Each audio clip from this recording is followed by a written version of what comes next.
Hi friends, আবার এসে গেছি একটা নতুন রেসিপি তোমাদের সঙ্গে শেয়ার করার জন্য। দেখতেই পাচ্ছ কড়াইতে তেলের মধ্যে আমি আলু, লঙ্কা, পেঁয়াজ কুচিয়ে দিয়ে দিয়েছি।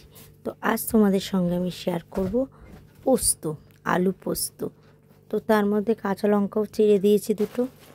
তো আলু আর পেঁয়াজটা একটু ভাজা ভাজা হলে বেটে রাখা পোস্তটা আমি এর মধ্যে দিয়ে দেবো। চলো বেটে রাখা পোস্তটা তোমাদেরকে দেখিয়ে দিই। পোস্ত যতই দাও পোস্তটা ঠিক তলানিতে অতটুকু হয়ে যায়। যাই হোক, পেস্তটা আমি দিয়ে দিয়েছি পোস্তর মধ্যে দিয়ে, এবার এটাকে আমি একটু ভালো করে মিলিয়ে নেব। নিয়ে অল্প পরিমাণে একটু জল দিয়ে বসিয়ে দিয়েছি।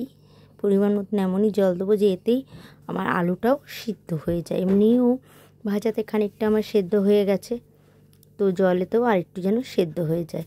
তো দেখো পোস্তটা আমার প্রায় হয়ে এসছে, দেখো আলুটাও আমার গলে গিয়েছে।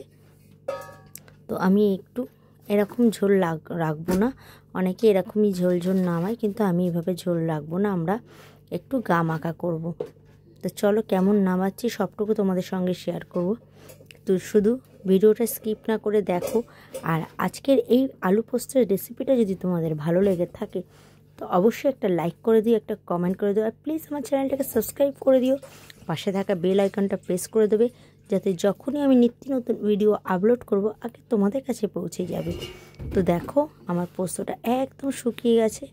তো আরও একটু আমি ভাজা ভাজা করব, এখনও সেরকম শুকানো হয়নি।